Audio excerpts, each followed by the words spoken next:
My name is Tembi Aris. I am a medical intuitive. I use alternative techniques to diagnose and treat illnesses. I've done this for over the years, and I've successfully diagnosed and treated people with the most complicated of illnesses, which have baffled even the best of some of the medical specialists. People call me Dr. Alternative out of endearment. The health industry, or health, has got two dimensions: the alternative dimension and the medical dimension. But unfortunately, these two dimensions don't talk and they don't collaborate, to the detriment of the recipients, that is the patients out there. I am the epitome of these two dimensions. Join us on their journey to better health and renewed hope. This is Dr. Alternative. Welcome to our show.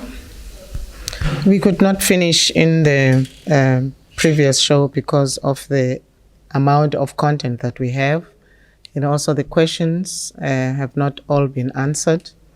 So that's why we have broken the show into two shows. We've changed the co-presenters, as you can see. Hi, fellow viewers. My name is Asa Mahle. My question is there a need for collaboration between conventional and alternative medicine, or should they go their separate ways? I'll start from this side. Good day, Babukeli. Igama lami nguYolanda Madla from Ekabeja. There is no need. There is no need for them to collaborate, because the alternative way, they work kohlobo labo.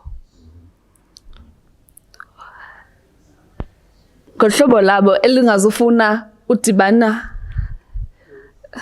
Does it make sense? Yeah. So I don't think they should collaborate. Ndizibulisele kubabukeli emakhaya. Igama nguSinethemba France, umhlali waseGqeberha.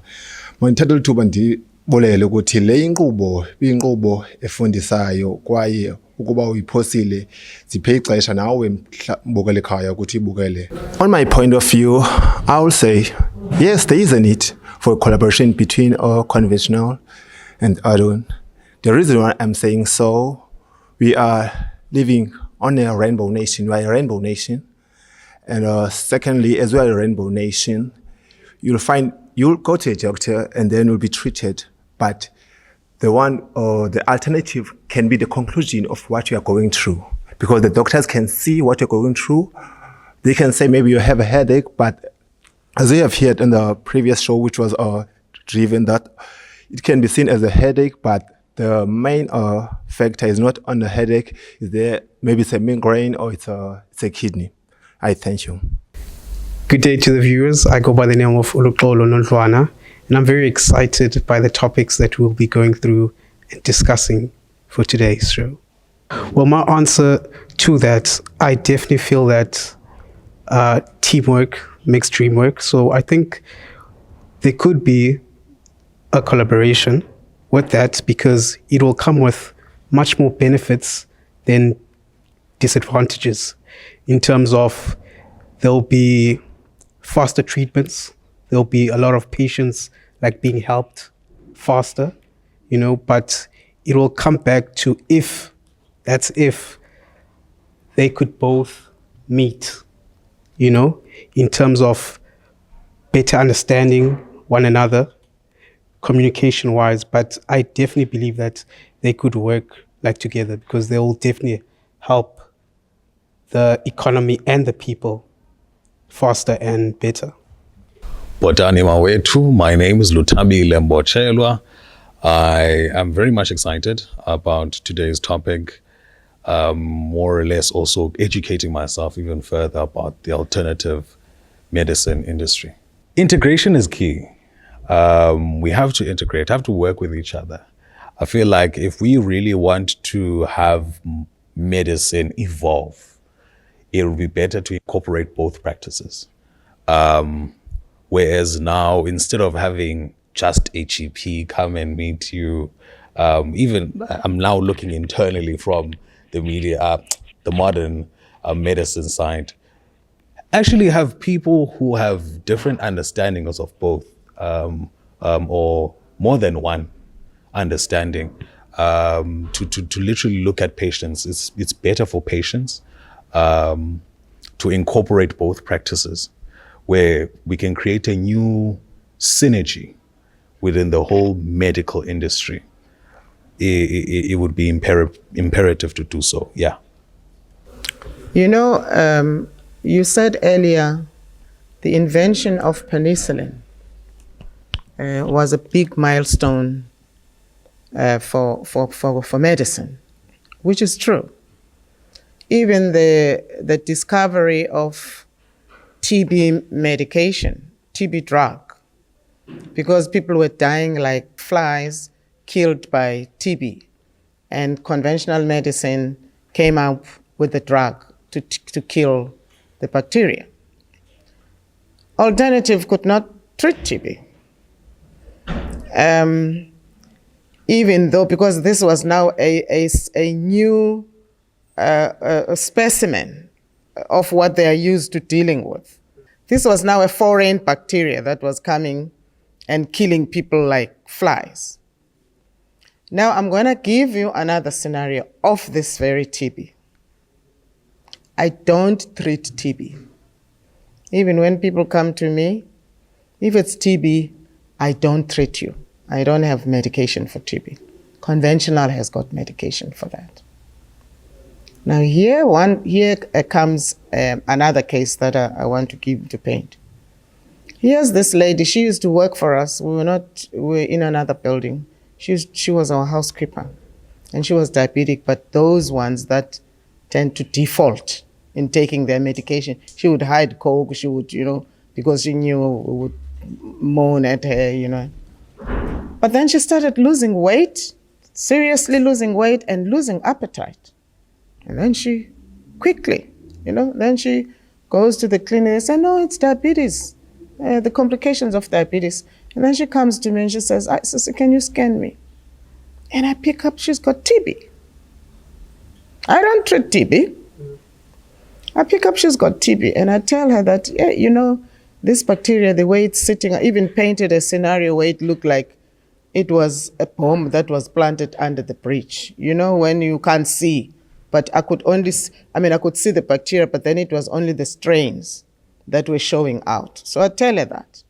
And I said, I can't treat you, go to the clinic. She goes to the clinic, and they tell her, no, you've got no TB. I said, go to another one. She goes to another one. They say, no, who's saying you've got TB? She says, no, they're at work. I say, who's that? Is she a nurse? No. Is she a doctor? No. What? God says she got to tell you you've got TB, which you cannot detect. She comes to me and says, are you sure? I said, I'm sure. I cannot treat TB, so go and find another one. She went from clinic to clinic. Not a single pathologist could pick up that she had TB. And then there was one pathologist that I had invited to join me. In fact, he had asked to join me. He was a retired white doctor, But then I said, come, let's work together. But because he was fascinated by my work, he said, I will come and join you. So I gave him an office in our rooms there, and he started work. So this was one of the first cases that I presented to him. I said, Peter, can you look at this? See if they've missed out any other tests because this person has got TB. He tells me, he says, no, they've done everything. So there's no way she's got TB. I said, but just look. He said, no, I don't need to waste the government's money. That's the term he used, checking whatever. Because if these people are all said, if this, they're all saying the same thing. I said, no, I'm not checking again. Okay, I leave Peter. And then I said, but I cannot treat you. You've got to keep on going until you find someone who's prepared to look at your tests. I even put her on leave. Said, okay, we put you on paid leave. Get someone to come and relieve you while you look. And then she went to Cape Town because her daughter was in Cape Town. to see bigger, better specialists there. They don't pick up TB. She comes back and she said, no, sis, I call and I got not TB. And I say, you've got TB, and I'm not going to touch you because I cannot treat TB. Keep looking. Until she went to the clinic there by Warmer Park, the one opposite Warmer Park. And she said, when I went there, because she was walking around with her file, and she saw that old nurse, those old ones who don't get involved in the bickering and the whatnot. They sit in their corners, they just do their work. She said, I went to that one. And that one, she gave her the story, and this one said, bring me your file. She looked at the file, and she said, they never did an x-ray. They've done all these TB tests. They missed the first test that they should have done, which was x-ray. What does she do? She sent her to provincial hospital, and voila, the x-ray picked up that she had TB, which had even expanded. She was even starting to have pneumonia. Now what happens? The doctors, she said, the relief, the excitement I had when I had them swearing at each other. They even forgot that I was there. Because she said, what was relieving me is that the way they used to ridicule you when I tell them it's you who said I've got TB. She said there was even one of these Cuban doctors in Motherwell Clinic.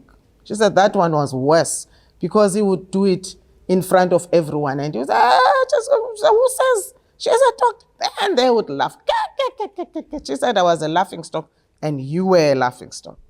So now, when they pick up that I've got TB, which is their specialty, they missed it in all the tests, and it is discovered by you who they were ridiculing. She said they were swearing at each other. How could you not? And this one, no. But you also received the file. How could you not detect it? But the long and the short of it, they put her on TB treatment, and she was fine. Because I could not treat TB. So what I'm saying, I'm just showing the collaboration that they missed the diagnosis, but I was there to give them the diagnosis. But because they are not prepared to even look at it because it comes from me, so now they kept on missing and missing. This person could have even died from TB that is curable because they missed it as conventional. But here I was, alternative, and I could not treat it, so we needed them to treat it, but I assisted them with the diagnosis. So I'm just painting the scenarios where I'm showing collaboration is necessary. It doesn't mean in everything, but also cases like, for instance, also in that, I've been to them. I went to the Association of Doctors, and I said, guys, I want to help you with diagnosis. I'm not going to take your patients, but at least I will tell so that you're not shooting in the dark. You try this, you try that. I will just shoot straight to the point and say, this is what's happening to this person. Then you know how to move forward. But then the executive was happy with that.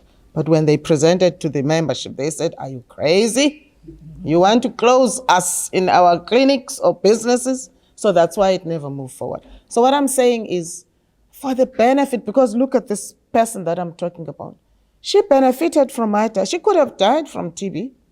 But because I was insisting that you've got TB, so I assisted her to keep looking. But then I could not treat it, and they treated it. So who benefited? She did. She did. If you are fructose intolerant, you should not eat fruit. Otherwise, it will harm your health extensively. This is a genetic disorder directly connected to ADALASE enzyme deficiency. Diseases including tissue cancer. My name is Rachel. I am 35. Well, I was diagnosed with GIST, which is gastrointestinal stromal tumours. It's really rare. It's a form of sarcoma. It starts in the connective tissues, and for me that was the lining of my stomach. Liver disorders. and mental disorders. How do you know if you are fructose intolerant? And even better, what food you must eat.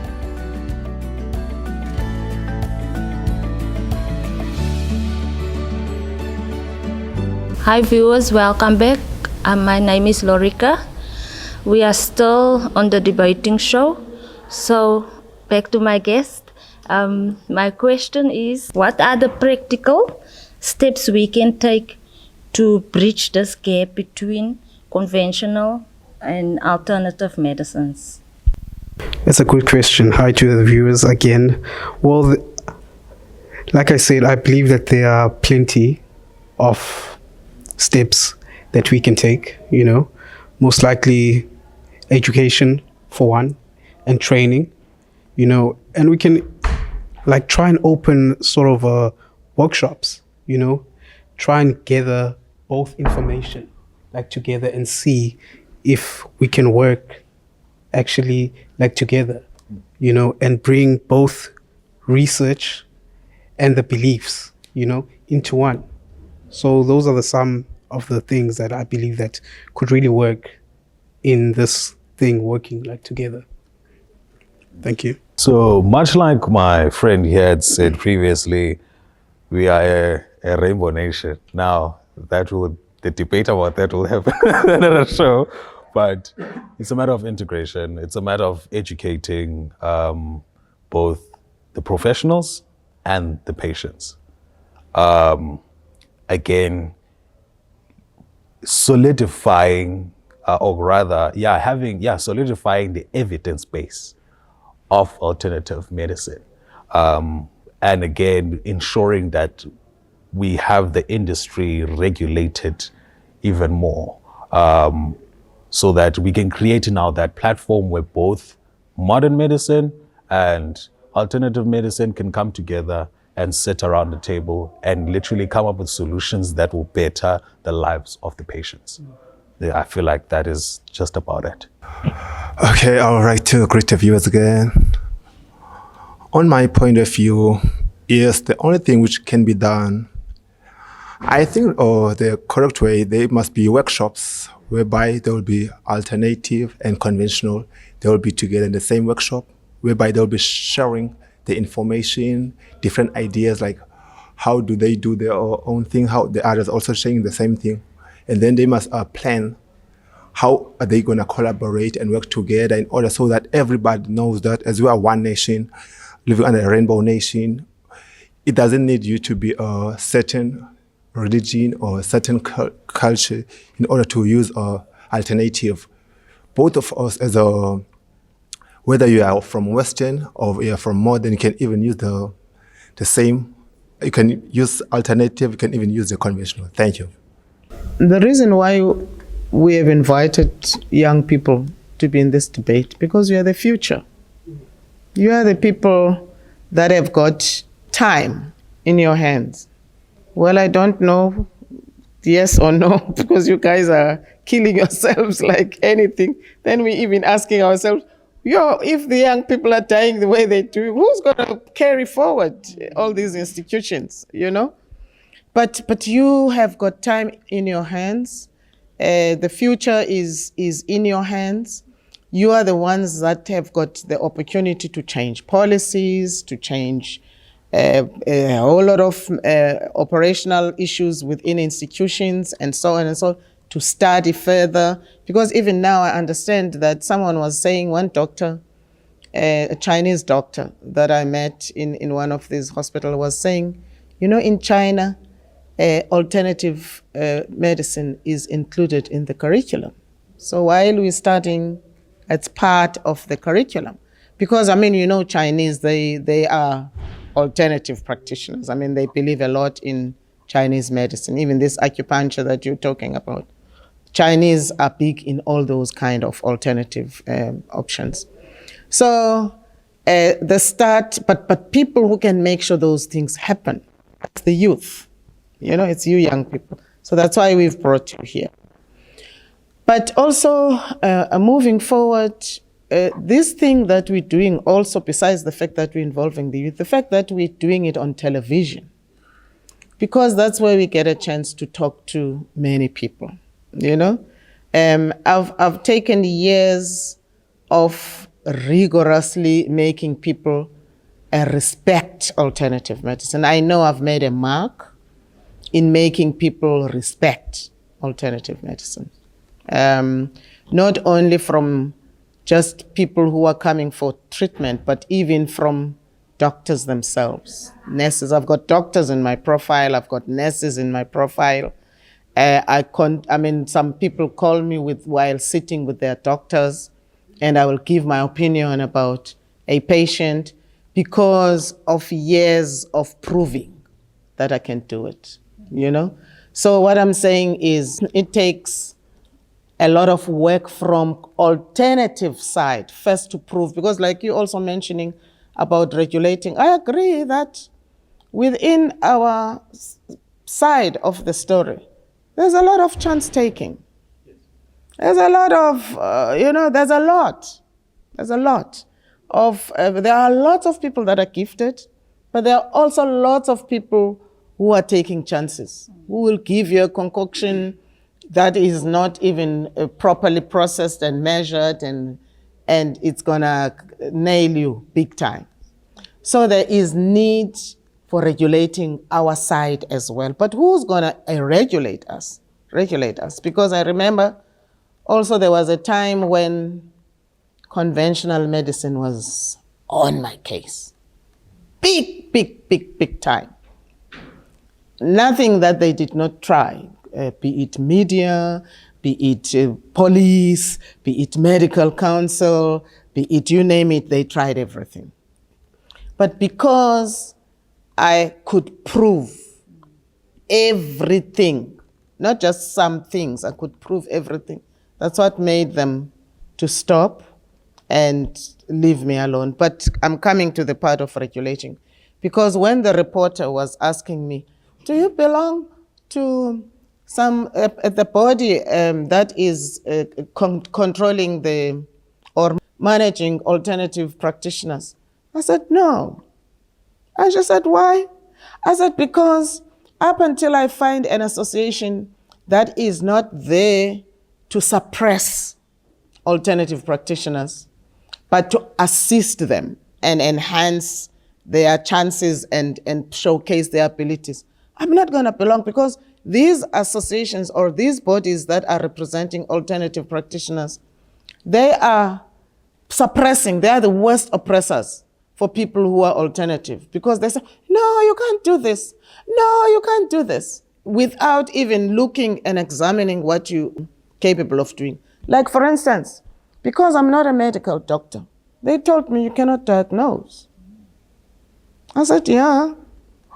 According to your policies or conventional policies.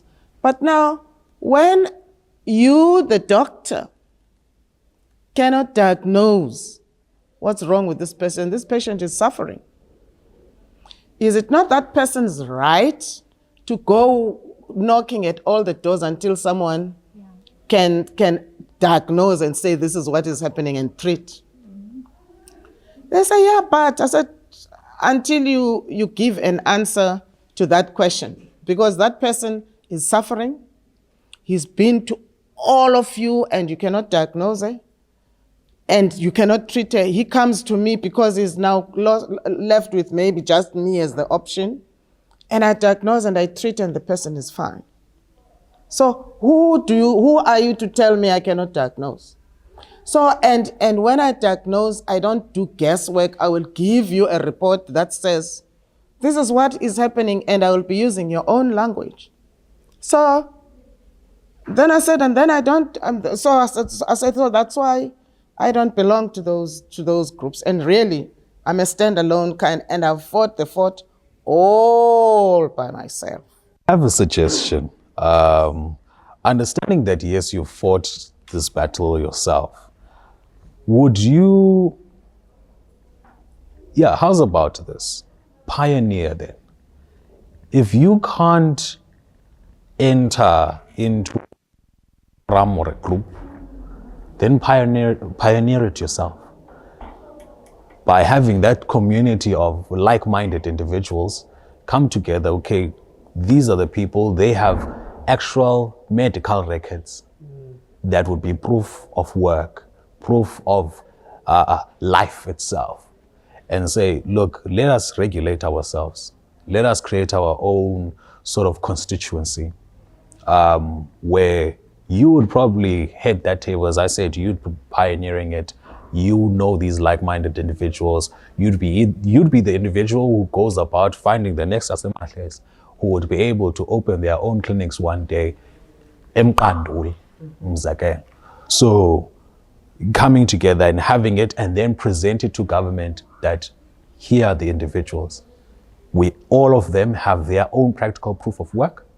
You can come and regulate us and actually give us the respect that we deserve. Right? I feel like that would be the best take. Yeah, that's actually a great input. But let me tell you, I have done that. I've done that to first bring in the like-minded. There was a group of alternative practitioners, but they used to use internet. But they belonged to this group. They formed this group, and there was one lady who was regulating, kind of managing them. So, and then she told me, and then she also put me on that group. So people would share, and it was a huge group. That was when I created this show. Because I said, guys, we don't have a voice. We are invisible.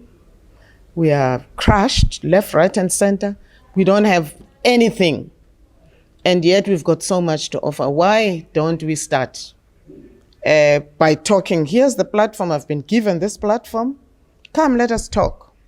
So then she said, from this group, I'm going to select 2 people that you can start with to invite to the show, because we can't all come at the same time. And from that, there was a lady from Grahamstown, a white lady from Grahamstown, who she said is so gifted. She said, you know what, you can walk into that lady's room and she can just use her hand to suss and feel that this is where the problem, and she would be able to, even if she does not give it in medical terms, but then she would tell that there's a breast cancer that's looming and this is the lump, and would be able to do all that. And she said, the doctors, way they tortured that woman, not physically, the way they destroyed that woman, such that she sits in her corner, only people who know her can go to her, but she does not want nothing to hear about people coming to her from other, areas and whatever, because they finished her.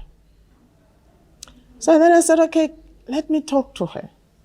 Maybe, when she sees that there are other people. And then they deleted my email from the list. That's how vicious they became, because she was so angry with the lady who introduced her to me, and she was so. And then they decided they must remove me rather than lose a whole bunch of them who said, if this is what you're doing, then we are not part of it. So what I'm getting at is people have got sores, have got scars, not only from being handled like that, but from being ridiculed by practitioners, by the industry, but ridiculed by the people themselves. So it's a tough call to think we at this stage, because so I felt, okay, I've tried this, tried that, let me just focus on. So, but this is still my way of trying to create awareness. I can at least talk with authority, with confidence, because I've got so much to show. It takes 10 times more to prove half a point. Half a point, not 1 point, to prove half a point, both to the industry and to humanity, to the community, to the viewers. But it takes quarter point for conventional to get a buy-in. You see? So it's a tough call, but we've got to keep doing it. We've got to keep doing it. Yeah. Again, it's along those lines. Remember, thousands of years ago, practicing medicine was witchcraft. You were burned at the stake just for practicing medicine. So hence I say, be that woman, not just, I love the fact that you're a woman. Be that woman who is willing to say, okay, bend me if you want to bend me, but this I'm going to do. And I know that I'm not alone. I might seem alone, but I'm not alone, right? You have these lovely ladies sitting next to you, wearing white uniforms. They look all professional. You are not, you are definitely not alone. And use the platform then to send out that message. I think that's my closing statement. Nothing else now. Yeah, man, most definitely. As my colleague said, I'll just echo it. I love the drive that you have, and the bravery, because a lot of people do not want to hear the truth, and it must have been a very tough journey for you, I can imagine, because as you said too, it's so easy for the other party to just say something and it will be believed, because there are so many of them, but the bravery of you telling yourself that you're going to do this, no matter how many stones were thrown at you, it's very amazing and mindful to hear. So in closing, I'll just say that just continue doing this. I feel like a lot of people need to hear this, especially us as the youth, because we are the future.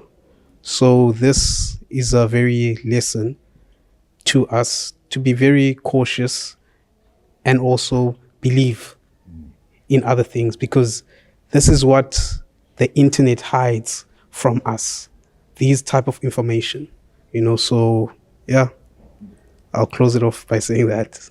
Thank you. Okay, on my closing view, I will say, to me, on this show, it was educational, very educational, and all the points we have were shared here were not opinions. To me, they were the facts. So I won't be long, I'll just be short. I will say to Mama Thembi, to me, I see a brave woman who have boldness. So I would say to you, just stand firm, being brave and being bold. Thank you. We selected few questions from our Facebook page. Now I'm presenting them. The first question is, I belong to a big church which has got many sick people. They are not aware of your services and I believe they can benefit a lot from. Would you consider doing church roadshows? Well, I would, incidentally, there's one who indicated just recently that he wants us to come and make a presentation to their churches. During road shows, because my understanding of road shows is that we would move from church to church, all those people that would have lined up, then I would not have time to do that. I mean, I'm stretched too thin already. So I would not have time to do road shows. But I would make time to go to those churches where we would be in a position to plan in good time and arrange that would welcome, because it also helps us to get to be known, but it also help the people to get to know about our services, and that's the whole idea. The whole idea of us doing this show, it's because we want people to get to know about our service, because seriously, people are very sick then. People are very sick, and you find they've tried many things, and everything that is available or that is at their disposal, they have tried, But they haven't tried us because they did not know there is this kind of service that we provide. So it would be, we would really welcome that. And also when we do those presentations, what is nice is that people will get to ask questions, because I like that. I like when people ask questions because then it makes you understand where they are, and then you can be able to attend to them at the level where they are and take it from there. So it would actually be a nice opportunity for us to get to know them and for them to get to know us. So any church out there, viewers that would like, but only for starters, we would only do Gqeberha. Yeah, we would not even the surroundings of Gqeberha, just Gqeberha, because of the limitations of availability. In Joburg, I don't know if we would, because when we go to Joburg, we don't have time to do any other thing except because people are lining up for our services. So let me just say for Gqeberha, it's an opportunity that we can explore in Gqeberha. So in your church, we would not charge you for coming to, because that's the thing that you find people are saying, you know, when we come to a thing, are we going to pay? We would not charge you for, those churches that would be at, we won't charge them for our time. We would come and do the presentation, ask questions. I mean, they can ask questions or whatever. So that's an opportunity that is available for Gqeberha only. You've heard Gqeberha people, this is an opportunity for you. If you have other questions, you can go through our Facebook page, Dr. Alternative.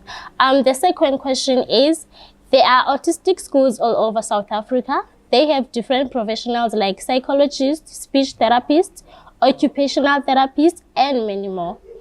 You are presently treating autistic children. How are your methods different? And what are the chances of you working with them? Yeah, it's true. It's more than 3 years ago when I started, but I started with one parent.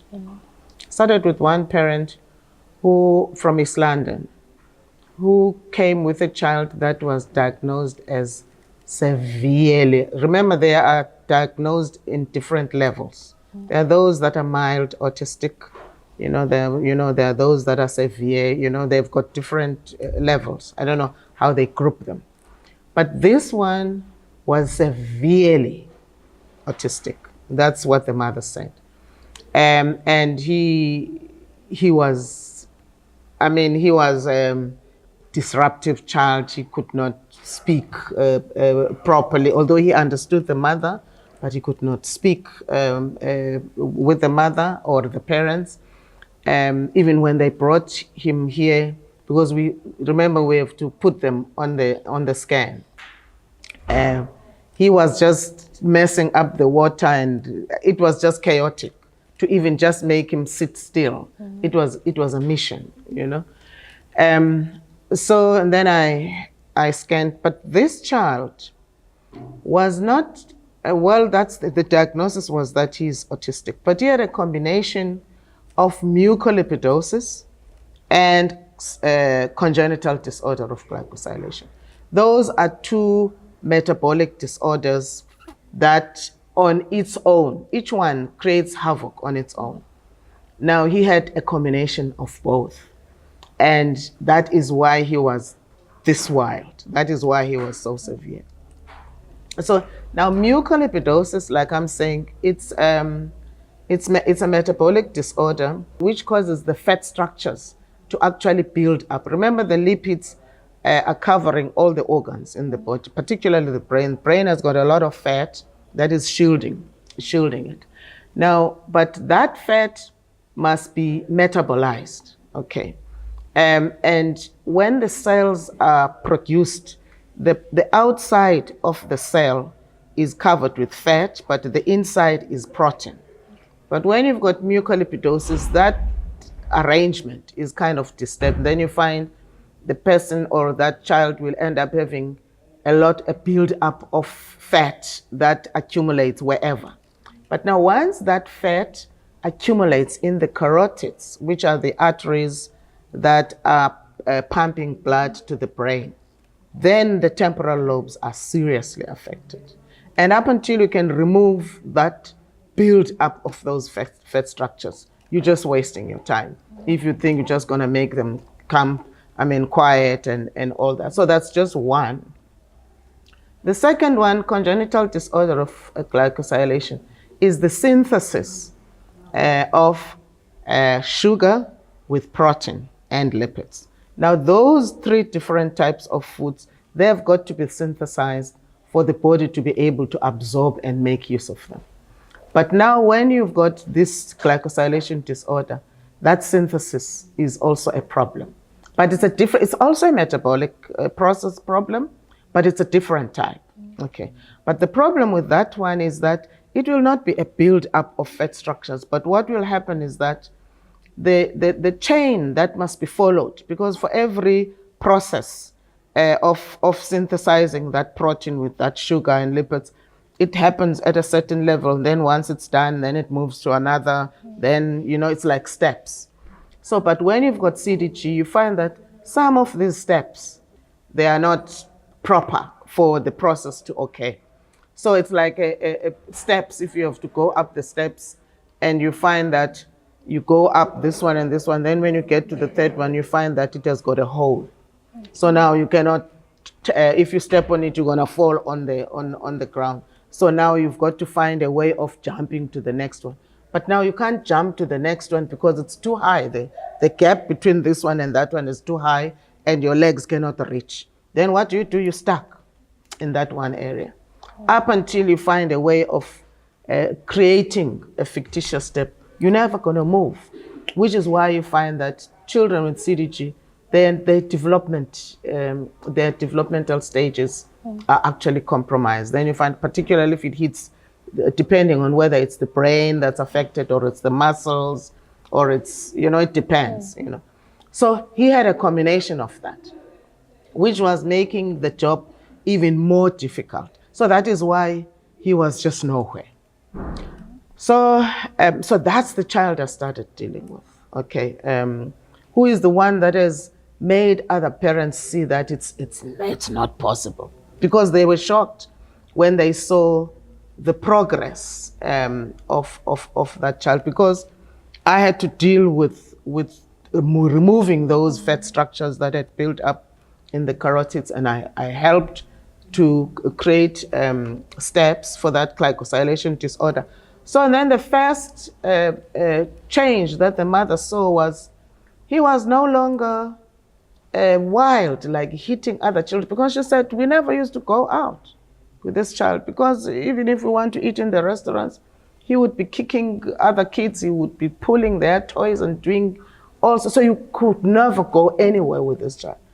And she said, for the first time, we thought, hey, let's give it a try, because we could see how he managed to calm down at home. And he was playing. She said, we want to spare. And that child was playing with other children, and we couldn't believe it. So then it started from there, and it got better and better. He started chatting, talking to the mother properly, a proper conversation. At school, they started giving a report. So she used to send the reports and show me. Then he would go to swimming. He became like a normal child, like still in the autistic child school, but he followed a program, an organized program for a child who's now reached this milestone. So she is it's that mother who ended up informing, making others, not by just telling them, by just showing them. Because if the school sends a report, she would scan and show in the group, and people were like, because I heard from other mothers that said, we would salivate like we're watching a braai when we see this child, doing all these things and all that. But then this is the other thing. Now here's the child who has had this transformation, and was doing very well. I was still continuing with the medication. And then the mother calls me and she says, help me, help me. And I'm like, what? She says, this child, the school has said, all of a sudden, he has become so wild. He's jumping on the tables. He's like going mad. Not mad, but very wild. And they say if he doesn't stop, they're going to have to get him off the school, expel him. So please help me. And I'm like, what has changed? She said, I don't know. Then I said, okay, just describe to me his normal day-to-day activity, like when he comes from school, what happens, and And then she says, she said something that is new that he has done is he watch, because we allow him to watch television. So he watches in the TV room or in separate room where they watch. And then she says he would watch, and then all of a sudden he would come out of that room. He is repeating the things those cartoons, he's repeating, but he's excited. But the excitement that looks abnormal, he would be excited and then would repeat the things that, and I'm like, we're looking, what is happening to him? And then she says, then I said, when he's doing that, he's actually having a seizure. She says, no, I said, I promise you, when he's doing that, he is actually having what is called gelastic seizures. Because gelastic seizures are triggered by different stimuli. Like, for instance, that TV is a stimulus. So it's get him off television. And then I gave him treatment for epilepsy. And then I said, get him off television. And voila, that child never did something like that again. Now I'm bringing these, so then since then, I've treated a lot of children with autism, but who have each got different causes, because up until you can find out why is your child behaving like this, because it doesn't mean when they say he's autistic and this one is autistic, the similarity is that it's the behaviors, certain behaviors that you find, they can't stand the noise, they're emotional, they don't want to sit still, but what is causing this one to be like that and that one? It's different. It may be the same, but it may also be different. In most cases, I find it's different, but it's affecting the temporal lobes. Autism affects temporal lobes, and that's where language is controlled, is managed by the brain. The emotions are managed, their memory and all that, such that even people that are adults who have got issues with temporal lobes, you'll find they will have dementia. Dementia where they even forget it's your mother, forgets, it's Busi. It's like, hey, who are you? That's dementia. So because those lobes, that's where those functions are controlled.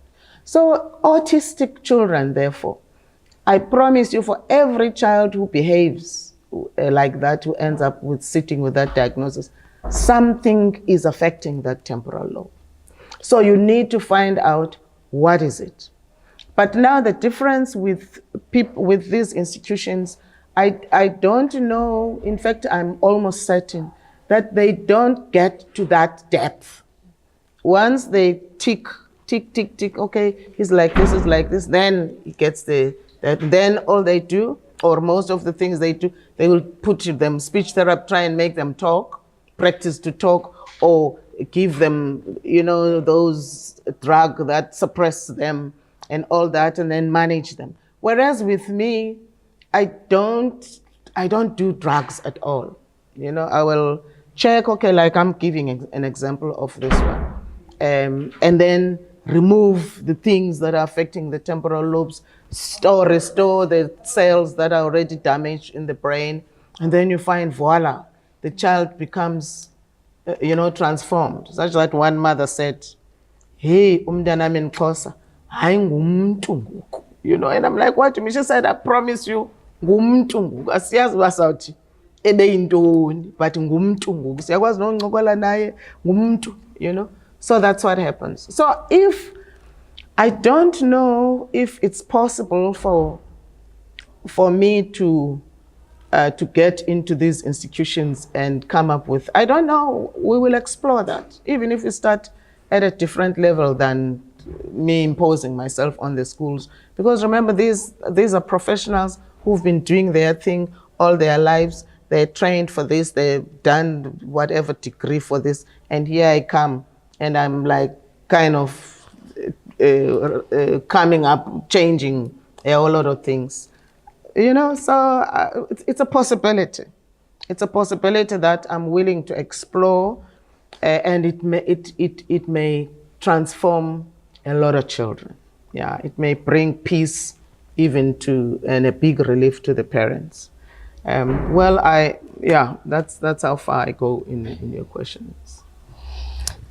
Thank you so much, Mama. Viewers, if you have more questions, feel free to ask on our Facebook page, Dr. Alternative. Thank you. Thank you for your questions, and keep them rolling, and goodbye.